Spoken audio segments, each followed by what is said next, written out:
Did it work? Yeah. Yes. Hi. Hey, you look so cute. You do Cute too. hoops. Hoop Thank life. you. Yes. Oh my gosh, we are live. Yes. Let's wait a little longer until we have a few more people and then we can get started. Sounds good. Great eyebrows. Great lip. You're just looking Oh, fabulous. thank you. You look great too. I love the gold liner. Thank you. It's the only thing that is in my headshot that still looks It the still same. looks the So same. Yeah. Do you miss the green? I do. It got like I was sort of like too busy to do it for a while, and then it like Hmm. got kind of expensive, and now I'm inside for 2.5 months, so it's just growing out. So when I do a top knot, I have a very nice like mermaid situation happening Yeah. over here, It still looks good. but from the roots, it's just looking Latina. Yes. I love it. Yeah, thank you.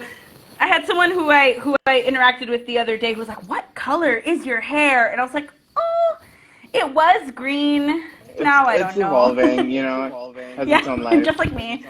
Yeah. I love it. Well, we can get started if you want, and people can join in. Sure. Great. Well, thank you all for being here. I am excited to get to know Denise a little better. I have a few questions for you. Some of them are surprise questions for me too, because I have questions from the We're Not Really Strangers game. Ooh. So I'm excited to, dig a little deeper. But let's start with just like an introduction. I'll Sure. start and then I'll ask you to tell us a little bit about yourself. So hi, Global Perfect. Hive. I'm River. I have worked with the Global Hive Labs now for a little under a year. I started with the Medusa crew in Chicago, and that was so fun. And my latest project with y'all was, well, besides the International Connector project, was Atlantide in Italy. I am a performer and I am a writer as well, and I've been so happy to be able to do both with this collective. It's been so incredible. But that's enough about me. I'm just here to ask the Mm, questions. So, okay. who are you, Denise? Tell us a little bit about yourself.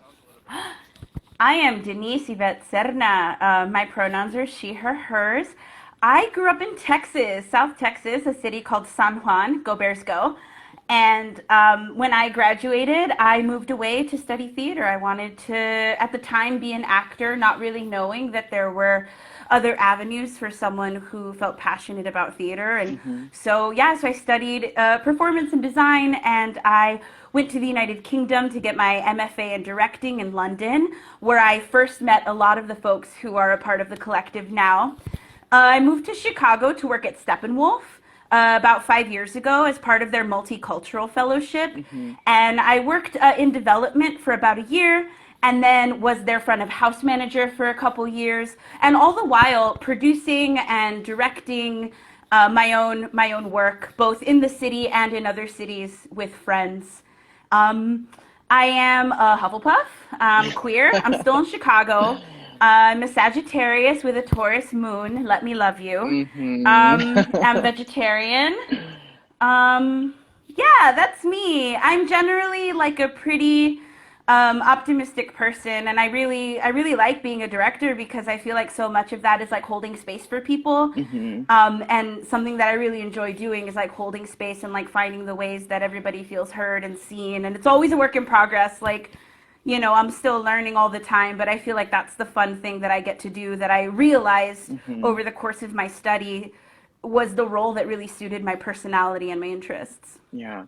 Do you want to tell us a little bit more about that journey? I'm curious because you were drawn to theater as a performer first, and then you kind of, Hmm. went into the world of directing and facilitating. What was that like for you? And what was maybe Yeah. that first moment of like, oh, theater is my world? So where I grew up, the high schools would do a yearly children's show. Like the high school theaters would do a production of a musical like Cinderella or Wizard of Hmm. Oz or Schoolhouse Rock. And when I was a kid, little, I went to go see Wizard of Oz at the high school. Yes. And it was so cool. It was so cool, right? And they're singing and there are people in Hmm. the aisles and all the yellow brick roads were like the aisles of the theater. So like they were Yes. like up and around. And I was so amazed. I remember it. And like I remember afterwards like going up because you could get their autographs and stuff. Hmm. And I went up and I touched the stage and I realized that it was fake. And I was like, oh my God, it's magic. Like, what, what does this Yeah. mean? Like, how can I do this? Hmm. And so I started, doing drama club and like choir and Destination Imagination in elementary and sort of pursued theater and competitive speech, also known as forensics, all through Hmm. middle school and high school. At university, I was studying acting and theater design, a lifelong learner, wanting to know as Hmm. much as I could so I could be the best that I could. And it was actually sort of a coincidence that I stopped acting because the program that I was at a predominantly white institution, Mm. and they didn't feel like I could be cast. And I was a fat 19-year-old, and you get the mom Janu roles. You're the Hmm. moms and the Yeah. the older women who are the maids, and because my body type made them see me only as a mom, they would never cast me as a mom, and they would tell me directly that it was because of the way that I looked. Like I didn't look like I could be these people's mother. Wow. And so for a while I thought maybe I wouldn't do theater at all, or I would change schools and act elsewhere. Hmm. But in the meantime, I was still at that school, and so I was doing more design and stuff like that, and an opportunity came to direct, and I applied and I got it, and I directed this show about women in World War II, Mm. and it was so fun, and even with that, like I was like, how is this an opportunity to engage the community? And so we partnered with like a local organization that was building a halfway house for women coming out of incarceration in Wow. Springfield, in the Springfield area of Ohio. Hmm. And so like I was like, great, this is an opportunity for us to bring what's happening on stage into like something relevant and something real. And I realized that a director has the power to sort of influence those conversations. Hmm. So when I applied to grad school, I applied to acting programs and directing programs, sort of not sure where the world would send me. Yeah. Wow. And of the offers that I got, I had an offer to go study in London. And I was Hmm. like, well, I've never been there. I'll choose that one. Hmm. And so got a passport and moved to London. Wow. Want to And tell us there a my little bit world about, exploded. yeah, tell us a little bit about London and directing and how that connects to, I guess, Global Hive, because that's really where maybe it was born, right? It was a conversation that turned Yeah. into its own little project, not so little anymore. Yeah, there's a lot of things that moving to the UK did for me. Like, one, I had access to art in a way that I had never had before. I Hmm. could go to a museum whenever I wanted. I Hmm. could see a show where Shakespeare directed for £5 if I got there early enough, Yeah. and so I had access to so much more creative input. Being able to be independent and use the subway and things like that, riding the tube, being able to take a megabus on Sunday night from London to a gig in Manchester on Monday, like the world got smaller. And I Yeah. realized that like we could be making things with so many different kinds of people. And my program was an international program. So there was people from all over the world sort of on purpose so Hmm. that we would be forced to sort of learn from one another and exchange ideas and be expanded by one another. And so, the directors who were like from Brazil, were incredible and like blew my mind, and like the people who were from Eastern European companies had like a different historical and racial perspective on things. And so all of a sudden we were in these amazing conversations for like 8 hours a day. And it really just it I owe everything to that. Hmm. I know that people are like grad school, no grad school, and I'm like, I don't know for you, but for me, like the opportunity to see that the world was so much bigger, and that for all of my wild ideas, like I hadn't even scratched the surface. Yeah. It changed my Wow. life. It changed the way that I make art, and it changed the way that I listen to other people, because Hmm. I'm always learning how to be better and always finding new images and new ideas just from collaborating with people who are different. Wow. And so, similar to Chicago being an ensemble city, people make theater companies with their Mm-hmm. friends. Yeah. We graduate, and everybody moves back to all of the all of the countries of the world. Yeah. And you kind of want to make theater with the people who you share a language with, who you share an analysis with. Mm-hmm. So when opportunities arose for us to keep in contact and to support one another, we did. And that is sort of how Global Hive came to be. I was going on holiday to London, Mm-hmm. and I reached out to a couple people being like, hey, I'm going to be here for a month. Like, are you working on anything? Can I come round Mm-hmm. and help you? Are you not working on anything? Should we make something? Yes. And that's how I wound up hooking up with Jack, who was in my class at grad school. Mm-hmm. And we were like, yeah, let's do something. And so we got some rehearsal space at the university because they were on summer break. Yeah. And we held a workshop, and we got scripts from the Climate Change Theater Action, Mm-hmm. which happens biannually with the United Nations Conference of the Parties. So that's the big climate change meetings that the United Nations does. Yeah. And a Climate Change Theater Action curates an anthology of scripts about climate change from playwrights around the world. Mm-hmm. And then they share that anthology with theater makers or any kind of makers really. And for a specific window of time during those conferences, people all over the world are presenting these plays, whether it's a staged reading or a full-on performance or Mm-hmm. like a night of things or whatever. So we took those plays, took other stimulus, brought in people from different places, and made some stuff, and now here we are years later. Yeah, wow. For those of you who are watching and don't know who Jack is, John Jack is actually going to know.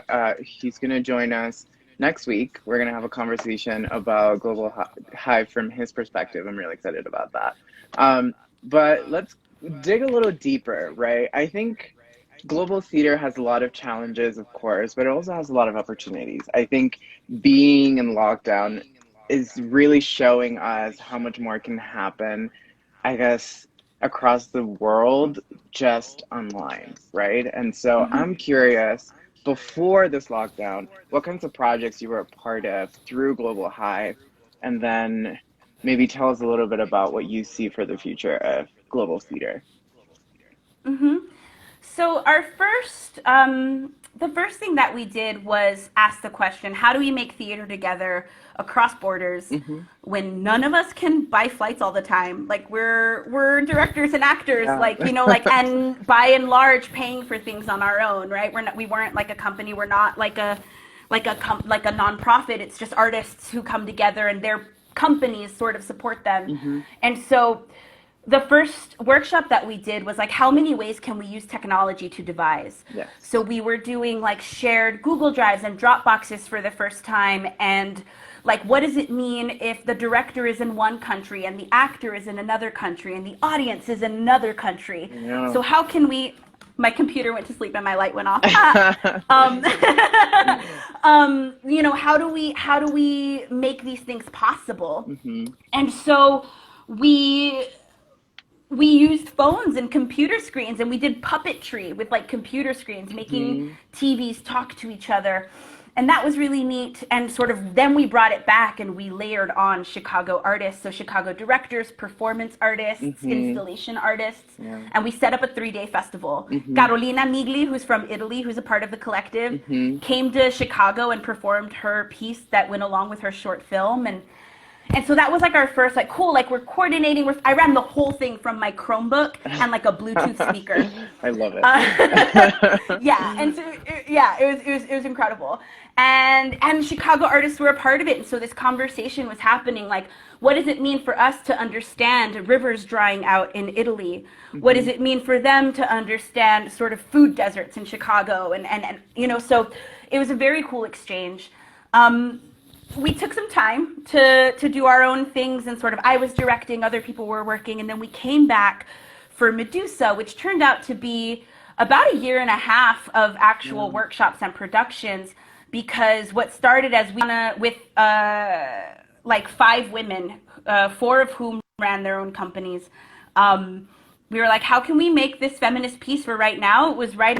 The Me Too movement was really like Yeah. at its sort of beginning momentum, and we were angry. And Mm-hmm. so that turned into like being in Europe for and running workshops in London and in Paris, in Piacenza, and in the meantime, like meeting artists and traveling and resting in other European cities in between, and really just exposing people to our conversations. If that first workshop was about how do we use technology in devising, the second workshop was how do we integrate accessibility into the Yes. devising process. Like, how do we make sure that what we're making actually is accessible to all kinds of people? Because the conversation isn't as useful if we're the only ones there. And so Mm-hmm. the Medusa workshop series was really about developing a methodology that allowed us to place accessible design at the core of our devising practice. From the beginning, the decisions that we are making are being made with care and observation of the experiences of the performers and audience who are disabled, who are intergenerational, who are people with small children, Mm-hmm. who are queer and gender nonconforming, who are these sorts of different ways that people are blocked from theater. We are just really trying to think of it all along the way. And as a result, rather than creating a piece of theater that can have captions and ASL sort of painted on after the artists have done their work, Mm-hmm. instead, it becomes a conversation of aesthetics and design. How are these important elements, these elements that we refuse to part with, these Mm-hmm. elements part of the language of the play, and how does it enrich the experience of it? Like when you watched any of the Medusas, and there were 5 different Mm-hmm. versions Yeah. around the world, if you closed your eyes, the show was a full show. If you opened your eyes and you were not hearing, it was a full show. You know, and that was something we learned along the way, and everyone Mm-hmm. got a little smoother as we went. Mm-hmm. And we're still learning, but sort of that was the big thing with that. And all the while, you know, I'm on my Chromebook, coordinating meetings across 5 time zones and managing spreadsheets and making a website and gathering bios from actors and sort of all of the things that a director and a stage manager and a producer Mm-hmm. does, Yes. while also leading workshops with my colleagues who are also facilitating. Yeah, that's what we've been doing. Lots Yeah. of internet. Yeah. So much, but so Yeah. much great work. I mean, I gotta say, Medusa was really my first introduction to truly accessible theater.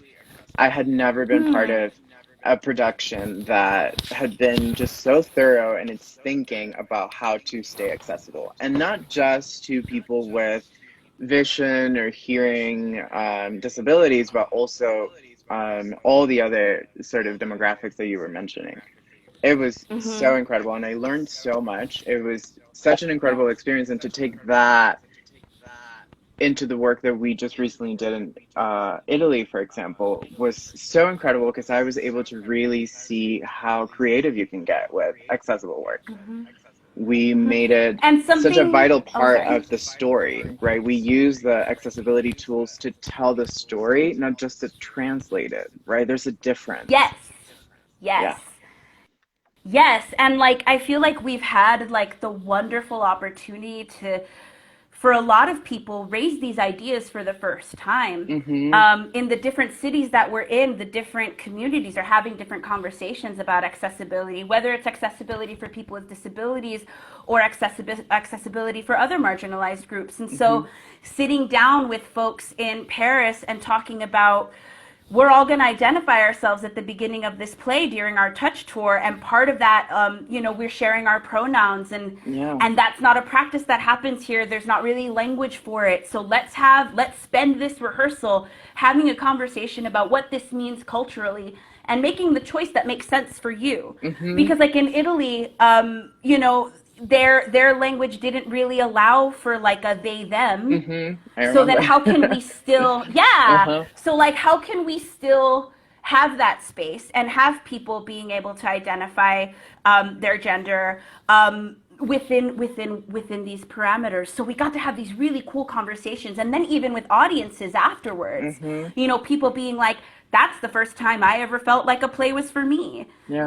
or that was the first time I'd ever realized that theater could be performance and music at once, performance and sound at once. Like, it was just like, it Yeah. was so cool to go from city to city and like take plant cuttings but also plant seeds, and then in the Mm-hmm. next place take some cuttings and plant some seeds. It was really cool. Yeah, definitely. And, we've talked a little bit about technology and its role in just our work generally, but when it comes to accessibility, having facilitated some of the work in Italy, I was just blown away by how much video and audio can really do to enhance that experience. And I learned so much and continue learning so much. It's interesting though, because when we talk about accessibility, I think a lot of people often point out every challenge that comes with it, right? It costs too Mm-hmm. much, it's too many resources, there's no buy-in, nobody wants to do it. So I'm curious now, how do you respond to that? You know what I mean? How do you dispel that myth? Where are the opportunities? And how do you usually approach that? Because in your work, even with Medusa, right, we're not just working within the hive, we're collaborating with many different venues, right? And the Mm-hmm. challenges are there, but how do you make this work sound as important as it actually is? Well, I think a big part of it is just that theater is this incredible platform for dialogue, and like truly the only thing that we do that is different every single time. The alchemy is different every single time. Whether it's rehearsal or performance, you will never have the same combination of people squashed together at the same time, having whatever Hmm. day they had, having whatever intersectional identities they have. They're stuck Yeah. together and they're feeling that shit together, Yeah. and so like that's so powerful. So if we want those moments to be profound, then that room has to be filled with as many kinds of people as possible. Like, I feel only Agreed. then does our work really live and really flourish. And so in regards to resources, we had none. We have none. It was Hmm. all our cell phones and our Chromebooks and like the kindness of strangers, like literally monks giving us food. Yeah. And like, Literally. literally, it was very good food. But like this idea of like audio description, if you're talking about it in the beginning of rehearsals and you're building it into your devising, then that play can be audio described without having to pay audio describers. And they are trained for sure. And like that's like a really important service that is provided by professionals. But in the instance where you're doing it yourself and you're building up to have the resources to do that, how much does it hurt to say, River, why are you raising your right hand? Hmm. Right? Exactly. And it's still in my dialogue. It's not, early on our stuff was very like, it was very like Brecht, like Denise walks in and Uh-huh. she, while I'm still, and then after I've described it all, then I do it, right? And we Uh-huh. slowly merged it. We got Yeah, better at it. of course. And so now it's like you really can put these signals into your texts. Captioning, we were able to do for free. There's a program called Caption Point that was Hmm. created by an artist in Chicago named Matt Bivens. Hmm. That software is free. If you have a computer and something that can be a monitor, whether it's a TV screen or another computer monitor, I've done it with my laptop when the monitor didn't work and like just kind of leaned over, which Yeah. wasn't the best, but like, the software was free. And Yeah. so, and there are these free opportunities for folks to engage in this kind of work. And I think by and large, what we've tried to do is, to our best ability, look to the individuals and the organizations in the communities that we are working in who are already having these conversations, who already know exactly what their populations need. And being in direct conversation with those folks has allowed us to pool resources. We talk a lot about collective resourcing, Hmm. this idea that like we will never have the money. Well, no, we do not now have the money to like bless up. Yes. We do Glow not up. now have the money to produce an entire show, Hmm. right? But I can do the research and I can do the admin and I can direct. My friend Carolina has access to a wonderful theater where we can Sure. rehearse. That theater has a hostel where the actors can stay. Yeah. This artist is trained, Anna Donnell is trained in Viewpoints. Earl Kim is trained in Suzuki and Buto. These professionals will come and in trade for the workshopping that you will get, for the actor training that you will get, in return, you give us your creativity and your acting. And so we think about collective resourcing a lot. None of us has all the things that we need to make this work. But when we get together and we bring our communities together, we have the opportunity to make a list and then spread it out. And so the work really becomes manageable in that way. And there's a beautiful opportunity there too to think about what leadership really is, what it stands for, and what it can look like, right? Because when you do establish that sense of like collective resourcing, everyone has such a vital leader-like part in a project. There's like a sense of ownership that I've witnessed in the projects that we've done together, that sometimes I don't see when, everything is kind of coming from, the man or, people in power. There's maybe less say in terms of the creative process from the ensemble itself. And I don't know, it's like such an interesting process to see how, even when you're just thinking about resource and time and money and all these different things, you're also imbuing it with creativity, right? From every single angle. It's really And beautiful. and people are so excited to be part of the conversation. Like, Hmm. it's not like we're like, oh, let's open these doors. Does anybody want to come round? Hmm. It's like you open the door and you realize that people have been knocking Yeah, for weeks, right? And you had exactly. your headphones on. Hmm. And so, like, when we got to Piacenza, Italy for our workshop, like, the hostel that we stayed in was like fully equipped. The local monks brought us boxes of food Yes. and we cooked all of our meals. The baker sent over like human-sized sacks of focaccia bread. Hmm. Like, they were so excited that we were there. And then when it was time for the play, the theater was full because they were Yes. like, include us in this. We've never done this before and we want to be Hmm. a part of it. Thank you for opening the door because we've been knocking. I think Yes. that's so cool. Exactly. Oh, I love this hive. I really do. And this takes me to my next question so perfectly, without giving away too much, because we are gearing up for a big, big reveal on the 8th. What is next for the Global Hive? What are you excited about? Yee!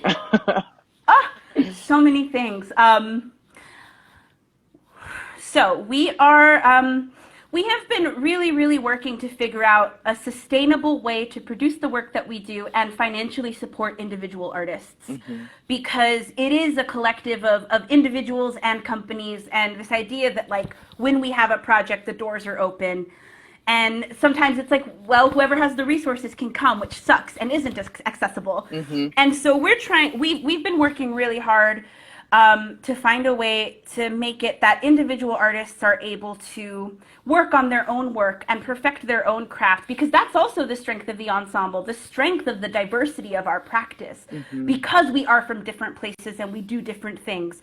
When we come together, like, that shit rocks. And so how do we make sure that the individual artists are growing, all the while sort of developing a collective sustainability for when we come together and do things together. Hmm. I was really fortunate last year to be a part of a few conversations that were led by Olivia Lilly at the Prop Theater, Hmm. where they talked about sort of radical wage changes in Yes. theater Yes. and what it meant for artists and designers and playwrights and dramaturgs to have more ownership of the work that they were making and to receive what their labor was worth. And so a lot of those conversations were in my mind as the collective and the facilitators sort of tried to figure out the sustainability. And so we have some really great things coming up that we hope everyone who's watching and all your friends and neighbors will engage in, because at the core of it, we're trying to support individual artists, because the collective is only great, when they are flourishing, when they are inspired. So that's really exciting. So there's some programming streams coming up that people will see that will suit different interests, different needs. I think it'll be really cool. And then another thing that the Hive is working on that I'm looking forward to, Anna Donnell, who is our accessibility coordinator, and I were accepted to the Poco a Poco residency in Oaxaca in Mexico. Congratulations. That sounds so Thank good. you. We applied like in January, sort of when things were like, ooh, but not the way they are now. Yeah. And it's such a sort of exciting thing to look forward to. Should we be able to do it when the time comes? Yeah. And our goal there, for me and Anna especially, yeah, something that we've talked about a lot is making sure that the artist is full before they keep leading. Yes. And throughout the last few years, like while I have learned and I've grown and I've been creative and directed, I've still been facilitating and project managing and sort of being the eye on top. And I have not had the opportunity to go on a research adventure or to take a dance class or to, to really give myself new stimulus and give Yes. myself new emotions and themes to explore. And so we applied to this with that in mind, that we wanted to go to Oaxaca, and we wanted to spend time there and talk to people, talk to women, talk to caretakers. Specifically, when we applied, we were interested in speaking to people who were in Oaxaca for the teacher riots in the early 2000s, which was, if you have not heard of that, it's quite a interesting piece of history. I encourage you to Wikipedia it. But it was a time of great unrest, great political and social unrest, and we're really interested in times like that, in times like now. What are the caretakers doing? Because at the end of the day, the revolution rages on, but the children have to be fed, and school goes on, and the clothes gets washed, and so we want to talk to these people, and we want to find places in their culture and their mythology that elevates the role of women in the Huelawetza, which is a very important annual indigenous gathering of performance and art. The role of women is very specific, and so we're really interested in studying that. Since then, since that original pitch, the world changed, and so now it's become the two of us doing the residency, hooking up with two other artists, one who is a physical theater artist and actor and dancer, and one who is a filmmaker. And so the four of us are going to get a house together in Oaxaca, and we're going to just live together for a month and make what comes. I love it. Which is very, very cool. I'm so excited. I'm so excited for you too. Excited. That has been one of my favorite aspects of this lockdown, and there are so many that are not so good, but having the time to just fully devote myself to my art has been really great without any distractions. So I know in my heart this is going to be so good for you. And I'm so excited. Amazing friends, right? Like, oh, what a blessing. All yeah, right. and like for me sorry. Go for it, please. Honestly, just for me as a creator, like I'm really excited to work in Mexico as a Chicana person, a Tejana person, who works often facilitating conversations about racial justice and inequity. There's sort of so much that I have learned making art with Latinx people in Chicago. And there are elements of my heritage that are lost to me due to colonization and imperialism. Yes. I'm so excited to be the person that I am now, with the experiences that I have now, able to speak Spanish now when I wasn't as a kid, even though like I grew up where people speak Spanish, like the political conversations of the time meant that we were not taught Spanish. And so like I'm just so excited for this opportunity as an artist, as a woman, and as a Mexican American to like go and fucking learn some shit and like to be among that beauty and among Mexican people. I'm so excited. I'm so happy for you. It's going to be so good. What I was going to say earlier is I think it's time for a more personal question from our little game. Let's leave it up to chance. Oh, I love this question. What has been your earliest recollection of happiness? What has been my earliest recollection of happiness?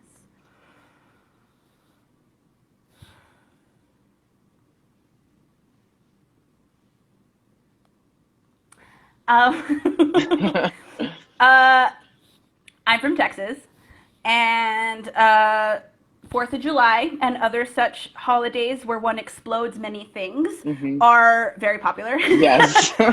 And when and when I was a kid, every year for such holidays, New Year's, 4th of July, sort of any time you pop fireworks, we would go to the house of my parents' friend Cecilia, who lived sort of on the larger property, like kind of like a rancho. She had horses and like peacocks, and like their house was in the front, and like abuela had a house farther back, and Theo had a house. It's just a big piece of land.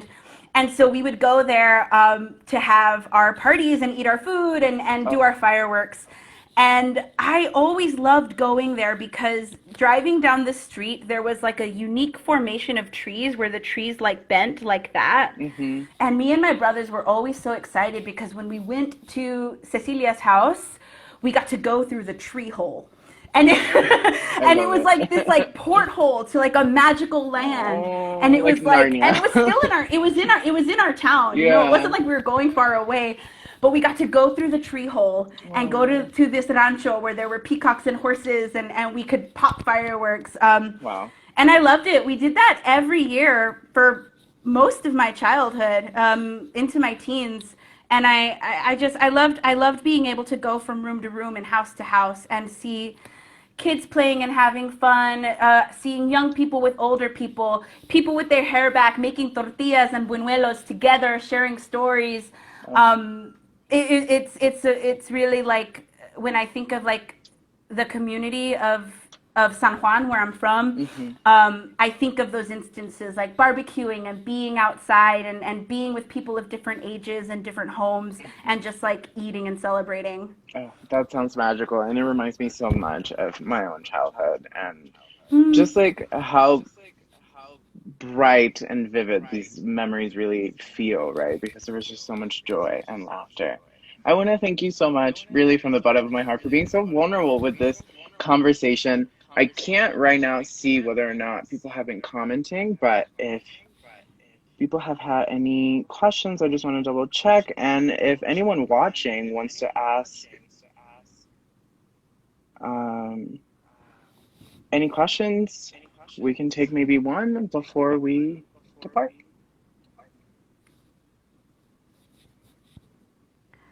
Look, I colored some planets. Isn't that nice? I love it. While we wait. Very excited. Any questions? That's cool. All right. Well, Cool. I could listen to Denise all day. Her students are lucky. That's so sweet. All right. Well, we're going to Thank end you. our live stream here. Thank you so much for joining us. And thank you, Denise, for just your Thank you, magic. You're the everyone. best. Oh, wait. We have one question, I believe. Someone said, I do.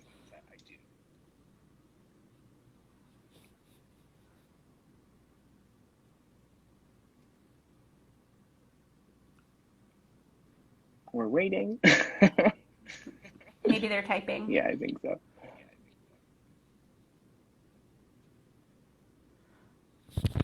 I got sweaty. I got so passionate talking about theater. I got real sweaty. I know. Well, while we Sorry. wait, I'll just ask you another question from this game. Okay, What are you more sure. afraid of? Failure or success?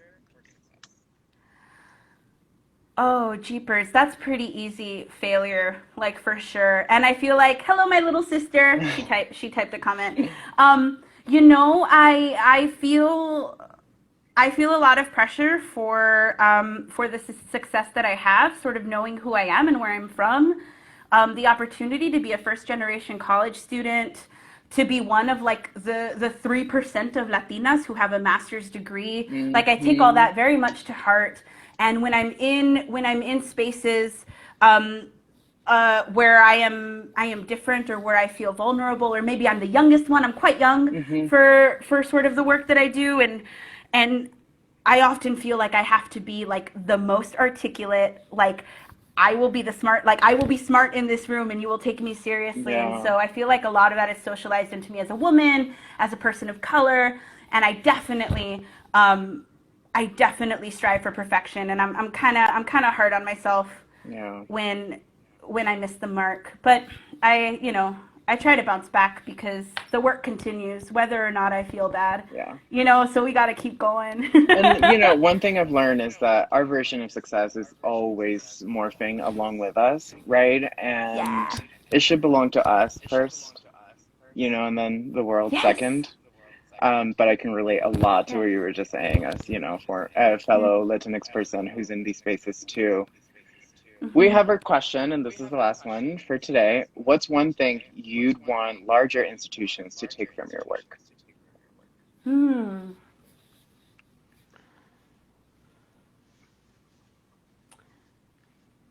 I would say that larger institutions would probably benefit from taking a minute to sort of leave the programming and the ideas that they've been talking about and just talk to people for a while. I Mm, think sometimes the larger the institution, sort of the farther away the head is from the body, the farther away folks get from the needs of their communities. And I think that theater is a public service. I think that it's something that we do for our communities. And if you're too removed from it, you're either having the conversations too late when you can't make a difference, yeah. or you're not having them at all. And so I would say one of the greatest things that I've learned leading Global Hive has been to listen to the people of the communities that we're serving and truly try to meet them where they're at and to acknowledge where they're at and to acknowledge the work that they've already done. I also would say that we have been, with little to no money but what was in our own pockets, been doing this and been captioning and audio describing and doing touch tours for every single performance of our work.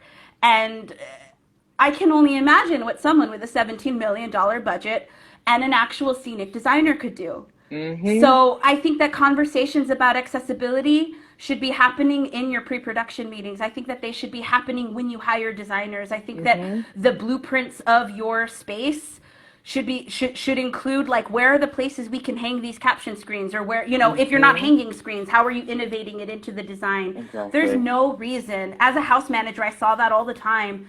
There's no reason why like, you should be figuring those things out the day before the show. Yeah. Like, it does a disservice to the folks who are using those services. It does a disservice to the piece of art that you're presenting.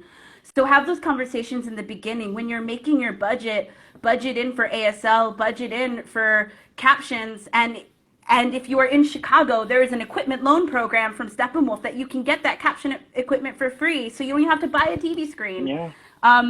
You just got to have the conversations from the beginning. Mm-hmm. It's 2020. The world is bigger and the world is smaller. We're all Mm-hmm. connected and we can't keep leaving people out. We just have to have these conversations from day one. Yeah. No excuses anymore, honestly. Not when, Yeah. people without resources or very limited resources are doing the work and doing it better. There's no Hmm. reason why it shouldn't be happening. I couldn't agree more. Denise, you are Hmm. a rock star indeed. Thank you so much for joining me today. I had so much fun. Thank you. I can't wait to I do this did again. too.